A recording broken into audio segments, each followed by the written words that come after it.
नमस्कार, न्यूज़ आप तक में आपका स्वागत है। अभी हमारे बीच में तन्मय मलिक जी मौजूद हैं, जो कि कल एक रैली कांग्रेस पार्टी द्वारा निकाला जा रहा है। ये रैली जो है कांग्रेस भवन से होते हुए राजनिवास तक निकलेंगे और इसका मुख्य उद्देश्य जैसे आइलैंड में जितने भी बेरोज़गार युवा हैं उनको मद्देनज़र रखते हुए और जितनी भी वेकेंट पोस्ट है जो कांग्रेस पार्टी बार बार दावा करता है कि 10,000 वैकेंट पोस्ट है जो आज तक जो है 5 वर्ष हो गया है अभी तक उसको फिल नहीं किया, जिसके चलते कांग्रेस पार्टी द्वारा कई मीटिंग कर चुका है।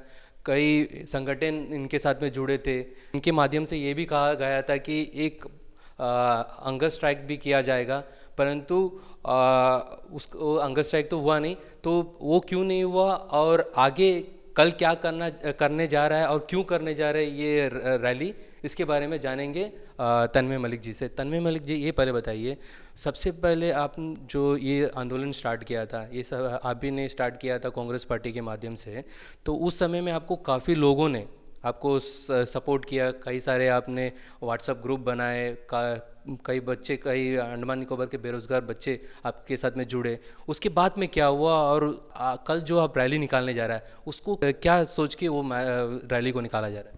सबसे पहले तो सभी आपके चैनल के सब्सक्राइबर्स को नमस्कार। देखिए, एक्चुअली क्या है ना, हम लोगों ने लड़ाई शुरू किया था 2021 12 नवंबर को। तो जब हमने लड़ाई शुरू किया था तो हम पार्टी के जो बड़े पोस्ट होल्डर्स है, रंगला दादा जो पार्टी अध्यक्ष है, भास्कर भैया जो कैंपेन कमेटी के चेयरमैन है, हम फिर डिस्ट्रिक्ट प्रेसिडेंट अजीज़ भी, हम लोग सब बैठ के डिस्कस करते कि इसको कैसे शुरू करना है। तो हमारा ये था कि पहले यूथ्स को अवेयर करो कि भाई अंडमान में कितना वेकेंट पोस्ट है और उसको कैसे रिलीज़ किया जाए और उसमें क्या क्या नॉर्म्स है, क्या क्या प्रोसीजर्स है। तो हम लोगों ने पहले प्लान ये किया है कि 1 महीने का एक अल्टीमेटम देंगे एडमिनिस्ट्रेशन को, देने के बाद देन उसके बाद हम लोग एक हंगर स्ट्राइक में जाएंगे। तो जब इनिशियली हम लोग ये मुहिम शुरू करें नवंबर 2021 में, तो उसके बाद जैसे ही हमने राजनिवास में एक एप्लीकेशन डाला कि ऐसा हम लोग करने वाले हैं, इन द मीन टाइम हम लोगों ने क्या कि एक सिग्नेचर कैंपेन शुरू किया डिगलीपुर से लेके कैमल पे तक का। कितने लोग जुड़े थे उसमें? करीबन उसमें हमारे पास उस दौरान before third wave of Covid 7,500 का मेरे पास अभी भी रिकॉर्डेड सिग्नेचर्स है, जो कैम्बल बे से लेकर डिगलीपुर तक का हर एक कोना से यूथ हमारे साथ जुड़े थे। उसके बाद हमने सिग्नेचर कैंपेन को रोक दिया था because of third wave of Covid hit हुआ था अंडमान में। तो लोगों का सुरक्षा को ध्यान में रखते हुए हम लोगों ने वो रोक दिया था वहाँ पे सिग्नेचर कैंपेन। देन उसके बाद जैसे ही हमने सिग्नेचर कैंपेन शुरू किया तो एलजी के थ्रू से एक सर्कुलर इशू हुआ था जो शायद आपको याद होगा। If I am not mistaken then ये 23 नवंबर 2021 का सर्कुलर आया था कि सारे डिपार्टमेंटल हेड्स सेक्रेटरीज को ये सर्कुलर दिया गया था, उनको ऑर्डर दिया गया था कि कंसर्न डिपार्टमेंट में जितने भी वैकेंट पोस्ट है उसका डिटेल एलजी को ऑन और बिफोर 15 दिसंबर दिया जाए। हमें भी लगा कि भाई पहला बार एलजी की तरफ से सारा वैकेंट पोस्ट का रिपोर्ट मांगे। आज तक अंडमान हिस्ट्री में कभी ऐसा हुआ नहीं है। अच्छा लगा देख के तो कि आप मानते हो कि आपका ये मेहनत कहीं ना कहीं उस समय में आपको लगा कि रंग लाया? बिल्कुल बिल्कुल दिख रहा था वो जिस ग्राउंड में, क्योंकि देखिए यूथ जुड़ना एक बहुत बड़ा बात है। उस दौरान एक ही दिन में हमने करीबन 8 या 10 व्हाट्सएप ग्रुप बना दिए थे। आज हमारे पास 14 व्हाट्सएप ग्रुप्स है। देखिए, व्हाट्सएप ग्रुप सुनने में लगता है कि कॉमन फैक्टर, लेकिन एक ही नाम से, एक ही बैनर में पार्टी का नाम होते हुए भी 14 व्हाट्सएप ग्रुप बनना और लोग उसमें जुड़ना, ये बहुत बड़ा फैक्टर है। ठीक है, और सोशल मीडिया का ज़माना है, सर्कुलेशन सबसे ज़्यादा प्रिंट मीडिया से ज़्यादा आज के डेट में सोशल मीडिया का सर्कुलेशन ज़्यादा है। ठीक है, तो वो जगह पे हमने इतना सर्कुलेट उस चीज़ को कर दिया था कि लोग जुड़ने लगे हमसे, सामने से आके जुड़ने लगे। उसके बाद फिर because of Covid, third wave of Covid, हमने अपना मुहिम को थोड़ा सा स्लो डाउन कर दिया कि जैसे कोविड थोड़ा सा वापस से ठीक होगा हम लोग वापस से मुहिम पे शुरू करेंगे। अनफॉर्चुनेटली कोविड तो ख़त्म होने से पहले फिर इलेक्शन डिक्लेयर हो ये गया। अभी देखिए, ये बहुत इंपॉर्टेंट है। आप ये जो 14 ग्रुप बोल रहे हैं, तो 14 ग्रुप में करीबन एक एक ग्रुप में 300 करीब, हाँ, 250 लोग रहेंगे। तो कई सारे लोग आपसे जुड़े हुए हैं। तो कल का बहुत इंपॉर्टेंट है। तो आपसे जुड़े जितने भी लोग हैं आप उनको डायरेक्ट बोलिए कि आप उनके लिए क्या करेंगे और कब तक ये लड़ाई लड़ते रहेंगे? देखिए, लड़ाई शुरू हुआ था 2017 में, जब एक बार इससे पिछला बार जब professor Jagdish Mukhi lieutenant governor थे अंडमान का, तब भी ये लड़ाई हुआ था। लेकिन उसमें 5-6 पॉइंट था जिसमें से 1-2 पॉइंट फुलफिल हुआ, बाकी नहीं हुआ था। उस टाइम पे कुछ रीज़न ऐसा था कि मतलब सबको थोड़ा सा कुछ डिस्प्यूट हुआ अंदरूनी मामले की वजह से वो लड़ाई वहाँ पे रुक गया था। अब देखिए, आपका जो सवाल है कि हम लोग के हाथ में कुछ नहीं है, ठीक है, टू बी वेरी फ्रैंक, हम लोग सिर्फ लोगों को अवेयर कर सकते हैं कि भाई ये आपका अधिकार, ये आपका हक है, आपको इसके लिए आवाज़ उठाना चाहिए। हम आपसे सवाल इसलिए पूछ रहे हैं, एक उम्मीद दिख रहा है क्योंकि आप पहला जो स्टेप उठाया एलजी साहब का वहाँ से एक लेटर आया, उसके बाद में दूसरा जब स्टेप उठाया तो सीए साहब के वहाँ से कुछ और कमेटी बन रहा है, तो कहीं ना कहीं लोगों को कहीं ना कहीं कि कुछ हो सकता है। जी बिल्कुल, ये चीज़ सिर्फ लोगों ने, हमें भी लग रहा है कि शायद कुछ हो सकता है इस बार। तो देखिए बेसिकली हमने क्या प्लान किया था कि हंगर स्ट्राइक में बैठेंगे, बट हंगर स्ट्राइक का प्रोग्राम हम लोग अभी इसीलिए पोस्टपोन कर रहे हैं कुछ दिनों के लिए, कैंसिल नहीं कर रहे, इसको हम लोग सिर्फ कुछ समय के लिए आगे बढ़ा रहे हैं। हम लोग पीसफुली कल जाएंगे, एक हमारा एक डेलीगेशन टीम होगा जो पार्टी अध्यक्ष और कोर कमेटी चेयरमैन डिसाइड करेंगे कि डेलीगेशन टीम हमारा, उन लोग डिसाइड करेंगे 2 जन 3 जन 5 जन जो भी होगा, राजनिवास जाएंगे, एलजी साहब को एक लेटर हम लोग देंगे कि भाई ये हमारा डिमांड है। डिमांड सिंपली 3 डिमांड है, जिसमें ऐसा नहीं है कि अंडमान एडमिनिस्ट्रेशन जो पूरा ना कर सके। मैं वो भी आपके चैनल के माध्यम से बताना चाहता हूँ कि 3 डिमांड क्या है। सबसे पहला और प्रायर डिमांड हमारा ये रहेगा कि जितनी वैकेंट पोस्ट है उसको इमीडिएटली फिलअप किया जाए। सेकंड है एटलीस्ट 3 साल का age relaxation, one time age relaxation, जितनी पोस्ट आप निकाल रहे हो उसमें 3 साल का एज रिलैक्सेशन देना चाहिए।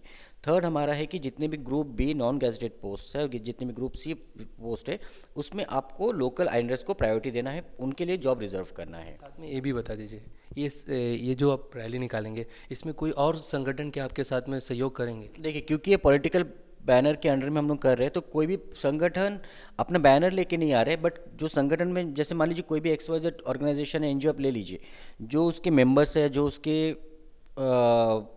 मेंबर्स ही है, तो वो भी अंडमान के आइलैंडर ही है। तो पहले वो आइलैंडर, उसके बाद वो एनजीओ का मेंबर या पोस्ट होल्डर है। तो अल्टीमेटली उन लोग सब हमारे सपोर्ट करें, उन लोग सब हमारे साथ आ भी रहे, लेकिन वो पर्टिकुलरली अपना बैनर यूज़ नहीं कर रहे हैं। तन्मय जी, और एक सवाल, जैसे कि कांग्रेस पार्टी हमेशा ये कहते आया है कि कांग्रेस पार्टी को आज तक ये कैंपेन कमेटी का चेयरमैन बने, फिर अध्यक्ष बने रंगलाल हलदर जी, उसके बाद में आज तक जो है उन्हें एलजी भवन में जाने नहीं दिया। कई बार उनके तरफ से लेटर भी लिखे, मिलने का टाइम भी पूछे तो मिलने नहीं दिया। तो क्या लग रहा है कि कल मिलने देंगे या आप लोग अंदर जाने देंगे, क्या लग रहा है? देखिए देना तो चाहिए टू बी वेरीफाई, बिकॉज हम लोग पीसफुली जा रहे हैं। हम भी नहीं चाहते कि पब्लिक प्रॉपर्टी डैमेज करे या लोगों को हम लोग परेशान करें, बिकॉज पहले भी मैंने कई बार ये बात बोला है कि अगर आप मान लीजिए हम लोग कोई जगह में स्ट्राइक कर रहे हैं, रोड ब्लॉक कर रहे हैं, इफेक्ट कौन होगा? Local residents of Andaman effect होगा, आईएएस आईपीएस इफेक्ट नहीं होगा, बिकॉज जितना भी आईएएस आईपीएस का लॉबी है वो सिर्फ और सिर्फ वीआईपी रोड के इर्द गिर्द ही है। और वो जैसे ही कल आप देख लीजिएगा, जैसे हमारा धरना शुरू होगा, वो सेक्शन 144 वहाँ पे इम्प्लीमेंट हो जाएगा। वो भी पूछना था मैं से, हम उससे पहले आप ही बता दीजिए। तो 144 वहाँ पे इम्प्लीमेंट हो जाएगा। तो उन लोगों ने अपना सिक्योर कर लिया। अगर मान लीजिए हम लोगों ने गोलघर जाम किया, इफेक्ट कौन होंगे? आप, मैं, मेरे दोस्त, आपके परिवार वाले। तो हमें लोगों को परेशान करके क्या मिलेगा? हम लोग अपना हक का लड़ाई लड़ रहे, रिक्वेस्ट कर रहे हैं, हाथ जोड़ के रिक्वेस्ट करेंगे, ज़रूरत पड़े तो उनका सामने झुक जाएंगे कि सर आप मान लो, हमारा बात निकाल लो, क्योंकि अल्टीमेटली हमारे फ्यूचर, हमारे भाई बहन, हमारे होने वाले बच्चे या जो भी हमारे नेक्स्ट जनरेशन, उनका बेनिफिट के लिए है। अगर जॉब रिजर्व होता है, ये सिर्फ एक मेरा बेनिफिट आपका बेनिफिट का नहीं है, ये पूरा अंडमान का आइलैंडर से, बिकॉज हमारे पास, आप समझिए बात को भाई कि यहाँ पे सोर्स ऑफ इनकम मेजरली लोग डिपेंडेंट है गवर्नमेंट जॉब के ऊपर, कोई प्राइवेट सेक्टर नहीं है। अगर वहाँ पे भी आप बाकी सारे सेक्टर्स में बोल रहे हो कि अंडमान बैकवर्ड है, लेकिन जब जॉब का बात आता है तब आप खोल दे तो बाकी सबके लिए, ये सही जस्टिस है क्या? एक और, जैसे कि आप कांग्रेस पार्टी से ही है और कांग्रेस पार्टी से ही आपका अंडमान निकोबार का एकमात्र सांसद भी है, तो आप उनको इनवाइट करेंगे? और अगर आप इनवाइट भी करते तो क्या लग रहा है आपका साथ में ये रैली में मौजूद रहेंगे? देखिए मैंने वर्बली ओवर द कॉल कुछ दिनों पहले एमपी साहब से बात किया था, तो उनका एक ही था कि वो अपने ओर से ऑलरेडी लड़ाई लड़ रहे हैं और उन्होंने अपने तरफ से इनिशिएटिव कर, जनता चाहेंगे कि आपके साथ में रहे, क्योंकि ये सिर्फ एक छोटा सा बात नहीं है। बेरोज़गारी बोलने से आज के दिन में देश, अंडमान तो है ही साथ में बेरोज़गार है, बेरोज़गारी से झेल रहा है और पूरे देश में भी है। तो वैसे में एकमात्र सांसद, क्या लग रहा है आपका पार्टी का होते हुए आपका साथ में रहेंगे?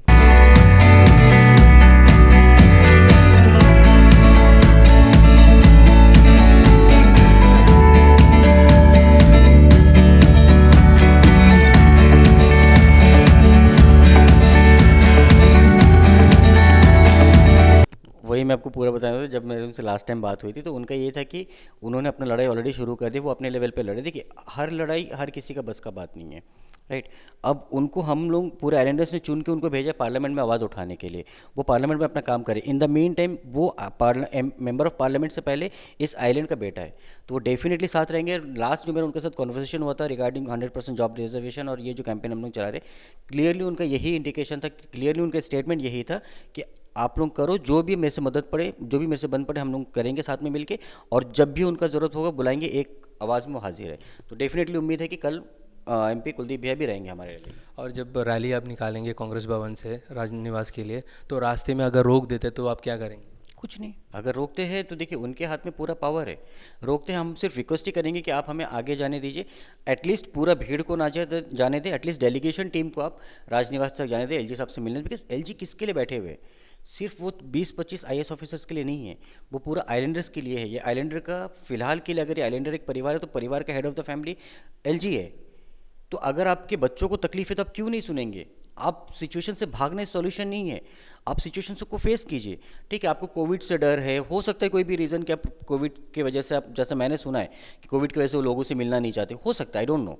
अगर आपको कोविड से डर है तो आप कोविड प्रोटोकॉल्स, हाँ कोविड प्रोटोकॉल्स आप फॉलो कीजिए। हम लोग यहाँ पे आपसे कोई दुश्मनी नहीं ले रहे, हम लोग आपका दुश्मन नहीं है यहाँ पे। आप अगर अंडमान के एलजी है तो हमें आपसे बहुत सारी चीज़ें एक्सपेक्टेशन, अगर हमें तकलीफ होगा तो हम लोग किसके पास जाएंगे? आप ही है वो कंसर्न पर्सन जो हमारा सॉल्यूशन निकाल सकते। तो एज एन आइलैंडर, एक बेटा होने के नाते, एक भाई होने के नाते, हम आपसे रिक्वेस्ट करें कि आप एक बार टाइम तो दे दीजिए। हम लोग ना दंगा फसाद कर रहे हैं, ना हमें हम लोग मारपीट कर रहे हैं, ना आग जला रहे हैं, ना कुछ कर रहे हैं।